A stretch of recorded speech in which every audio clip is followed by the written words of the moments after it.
Fourscore and 7 years ago, our fathers brought forth on this continent a new nation, conceived in liberty and dedicated to the proposition that all men are created equal.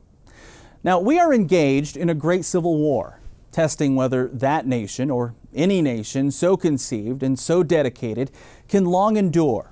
We are met on a great battlefield of that war. We've come to dedicate a portion of that field as a final resting place for those who here gave their lives that that nation might live. It is altogether fitting and proper that we should do this.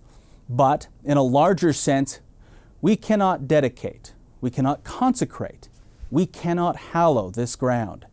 The brave men, living and dead, who struggled here have consecrated it, far above our poor power to add or to detract. The world will little note nor long remember what we say here, but it can never forget what they did here. It is for us, the living, rather, to be dedicated here to the unfinished work which they who fought here have thus far so nobly advanced.